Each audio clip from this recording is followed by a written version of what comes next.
हमारा next topic है critical section problem. अभी हमने प्रोड्यूसर कंज्यूमर के केस में देखा था कि रेस कंडीशन अराइज हुई थी।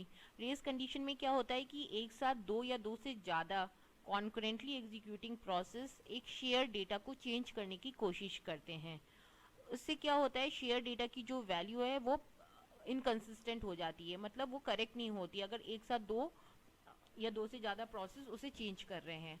वो क्योंकि वो जो शेयर डेटा है उसकी जो वैल्यू है वो करेक्ट नहीं होती, तो आगे की जो कैलकुलेशंस है वो भी गलत हो जाती हैं। तो इनसे बचने के लिए हम यहाँ पे क्रिटिकल सेक्शन प्रॉब्लम में देखेंगे कि कैसे इस कंडीशन से हम बच सकते हैं। सबसे पहले हम समझते हैं कि क्रिटिकल सेक्शन क्या होता है। किसी भी सिस्टम के अंदर जो शेयर डेटा होता है वो सबसे ज़्यादा क्रिटिकल रिसोर्सेज होती हैं उस सिस्टम की, क्योंकि उनके ऊपर ही आगे की कैलकुलेशंस डिपेंड होती हैं। अगर वो गलत हो गई, किसी एक प्रोसेस ने उन्हें गलत मैनिपुलेट कर दिया और दूसरे प्रोसेस ने उसकी वैल्यू गलत रीड कर ली, तो आगे की सारी कैलकुलेशंस गलत होती जाएंगी।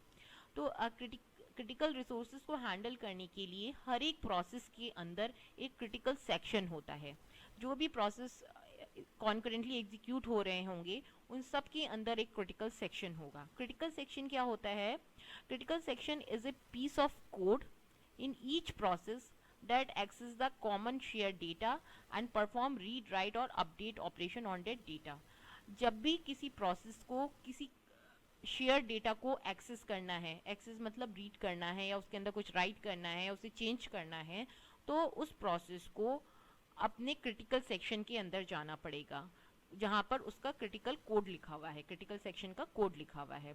वो कोड क्या करता है, उस प्रोसेस के लिए उस शेयर डेटा को रीड करता है, उस शेयर डेटा को एक्सेस करता है और जो भी ऑपरेशन परफॉर्म करना है, रीड राइट या अपडेट उस डेटा पे उसे करता है।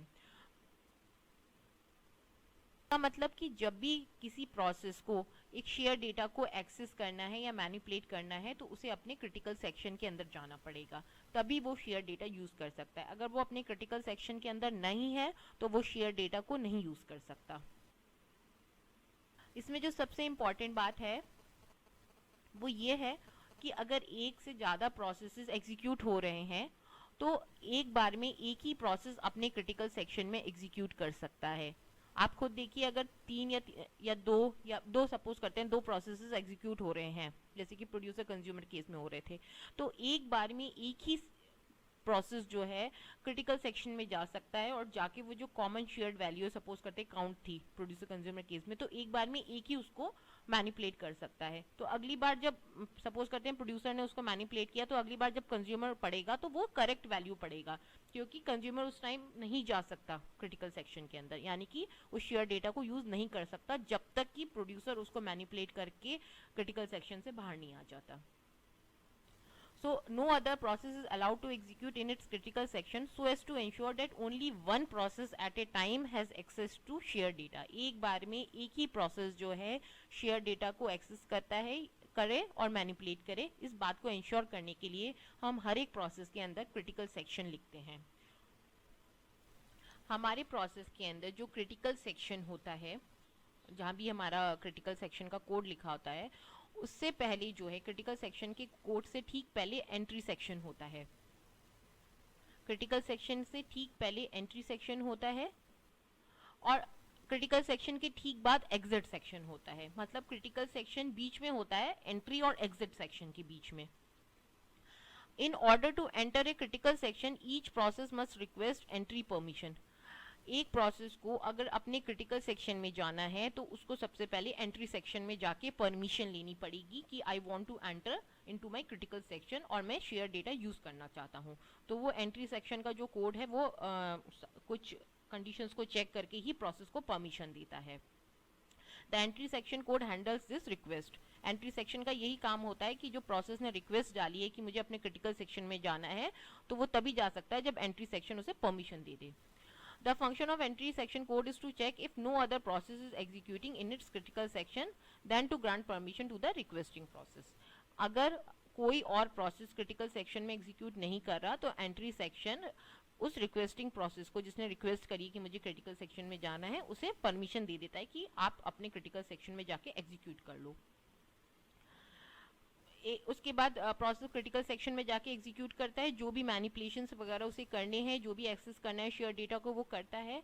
जब वो उस काम को फिनिश कर लेता है तो वो एग्जिट सेक्शन में आता है। The exit section code is return just after the critical section. Critical section के जस्ट बाद एग्जिट सेक्शन होता है। To exit critical region a process must inform the system that it has freed the share data and want to exit the critical section. Process को inform करना पड़ता है computer operating system को कि उसने जो भी शेयर डेटा को एक्सेस करना था, मैनिपुलेट करना था, वो कर चुका है। अब वो अपने क्रिटिकल सेक्शन से बाहर आना चाहता है। उन सारी रिसोर्सेज को अब फ्री कर दिया है उसने, ताकि कोई और प्रोसेस उसे यूज कर सके। तो ये इन्फॉर्मेशन देने के लिए उसे अपने एग्जिट सेक्शन में आना पड़ता है। तो this is handled by exit section. इसके अलावा इन तीनों सेक्शन के अलावा हमारे प्रोसेस के अंदर एक और सेक्शन होता है रिमाइंडर सेक्शन। रिमाइंडर सेक्शन वो सेक्शन होता है जहां प्रोसेस का बाकी नॉर्मल कोड लिखा होता है। जो भी नॉर्मल कोड है, एंट्री, एग्जिट और क्रिटिकल से हट के बाकी जो भी कोड होता है वो रिमाइंडर सेक्शन में आता है। The reminder section code can execute concurrently with other process. ये सबसे इंपॉर्टेंट बात है कि अगर एक प्रोसेस अपने रिमाइंडर सेक्शन में है तो वो बाकी और प्रोसेस के साथ बहुत आराम से एग्जीक्यूट कर सकता है, क्योंकि हर एक प्रोसेस का रिमाइंडर सेक्शन उसका अपना होता है, वो दूसरे पे डिपेंडेंट नहीं होता। लेकिन क्रिटिकल सेक्शन जो है एक बार में एक ही प्रोसेस एग्जीक्यूट कर सकता है। ये देखिए हमारे प्रोसेस का स्ट्रक्चर है जिसमें एंट्री सेक्शन है। Entry section code, entry section के अंदर हमारा एंट्री सेक्शन कोड लिखा है। Process is granting permission to enter in its critical section. यहाँ पे आके प्रोसेस परमिशन लेता है कि मुझे क्रिटिकल सेक्शन में एंटर करना है। एक बार उसे परमिशन मिल जाती है तो वो क्रिटिकल सेक्शन में आता है, जहाँ उसका क्रिटिकल सेक्शन का कोड लिखा होता है। Process is executing in its critical section and using common shared variable. यहाँ पर प्रोसेस जो है कॉमन शेयर्ड वेरिएबल्स को यूज करता है, मैनिपुलेट करता है। एक बार वो ये काम फिनिश कर लेता है तो वो आता है एग्जिट सेक्शन में। यहाँ पे एग्जिट सेक्शन कोड लिखा होता है। यहाँ पे process is releasing lock on common shared variable and leaving the critical section. यहाँ पे जो है वो शेयर्ड वेरिएबल पे जो उसने लॉक लगाया था, यानी कि यूज कर रहा था, वो उसको फ्री करता है और यहाँ से ऑपरेटिंग सिस्टम को इन्फॉर्म करता है कि वो क्रिटिकल सेक्शन छोड़ रहा है। और रिमाइंडर सेक्शन हमने देखा था, rest all the part of the code is, जो भी बाकी पार्ट होता है कोड का वो रिमाइंडर सेक्शन में आता है। अभी हमने क्रिटिकल सेक्शन समझा और कैसे एक प्रोसेस जो है अपने क्रिटिकल सेक्शन में जाता है ये देखा। अब क्रिटिकल सेक्शन प्रॉब्लम का जो सॉल्यूशन है, the solution to the critical section problem need to be design. हमें एक डिजाइन करना पड़ता है कैसे हम जो है क्रिटिकल सेक्शन प्रॉब्लम को हैंडल करें in case of two process, जब दो प्रोसेस कॉन्करेंटली एग्जीक्यूट कर रहे हैं या फिर दो से ज़्यादा, मतलब मल्टीपल प्रोसेस एग्जीक्यूट कर रहे हैं। तो ये हम आगे देखते हैं। इससे पहले जो है कोई भी क्रिटिकल सेक्शन प्रॉब्लम का जो सॉल्यूशन है या एल्गोरिदम है हम जो डिसाइड करते हैं, वो तीन प्रिंसिपल्स पे डिपेंड होती है। क्रिटिकल सेक्शन प्रॉब्लम का जो सॉल्यूशन है या एल्गोरिदम है वो तीन मेन प्रिंसिपल्स पे डिपेंड करती है।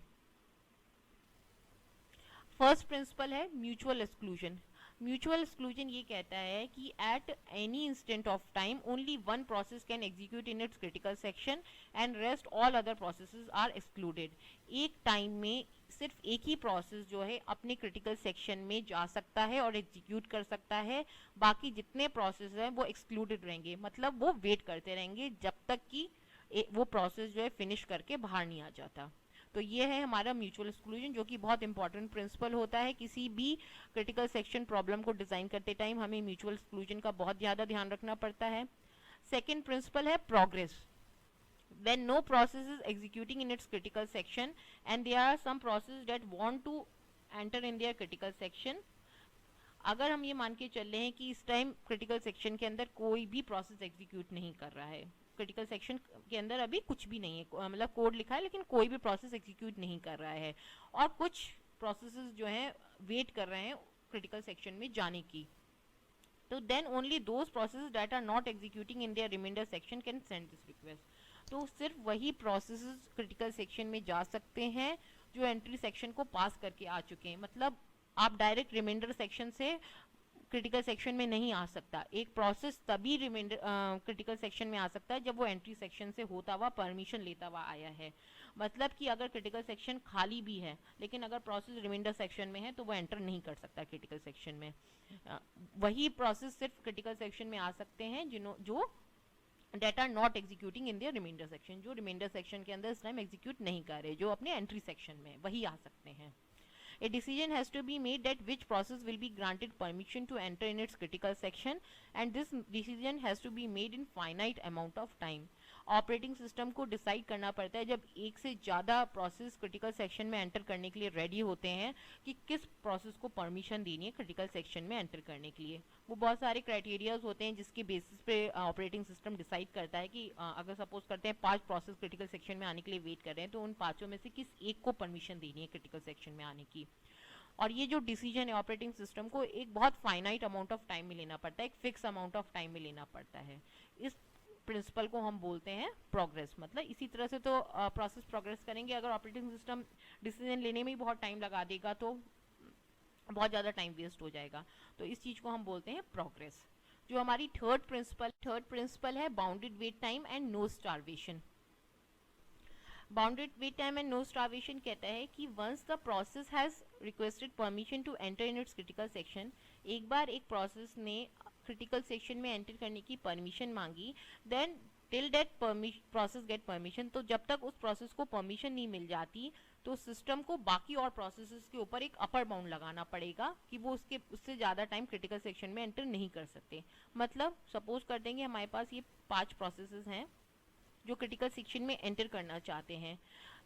किसी भी रीजन की वजह से या किसी भी कंडीशन की वजह से इन तीनों को ऑलरेडी एक या एक से ज़्यादा बार चांस मिल चुका है क्रिटिकल सेक्शन में जाने का, लेकिन इन दोनों को एक बार भी नहीं मिला क्रिटिकल सेक्शन में जाने का चांस. तो सिस्टम की ये ड्यूटी है कि एक अपर बाउंड लगाए. System must impose an upper bound on the number of times other processes are allowed to enter in their critical section. एक अपर बाउंड लगाए कि कितनी बार ये सिस्टम्स जा सकते हैं अपने क्रिटिकल सेक्शन में. सपोज करते हैं अपर बाउंड 2 लगाया तो ये 2 बार ही जा सकता है. इसके बाद ये थर्ड टाइम तब तक नहीं जा सकता जब तक इन दोनों को चांस नहीं मिल जाए. ये सपोज करते हैं लो प्रायोरिटी प्रोसेस थे, इनको चांस ही नहीं मिला तो पहले इनको चांस मिलेगा, उसके बाद थर्ड टाइम इसको मिलेगा. इसी तरह ये अगर 2 बार एग्जीक्यूट कर चुके हैं तो थर्ड टाइम तभी एंटर कर सकते हैं जब ये दोनों एग्जीक्यूट कर सके. तो इससे क्या होगा, हर एक प्रोसेस को एक फेयर चांस मिलेगा और फिक्स अमाउंट ऑफ टाइम के बाद वो क्रिटिकल सेक्शन में एंटर कर जाएंगे. तो this is known as bounded wait time and no starvation. जब भी हम क्रिटिकल सेक्शन प्रॉब्लम के लिए एल्गोरिदम डिजाइन करते हैं तो इन तीनों प्रिंसिपल्स का ध्यान रखना बहुत जरूरी होता है.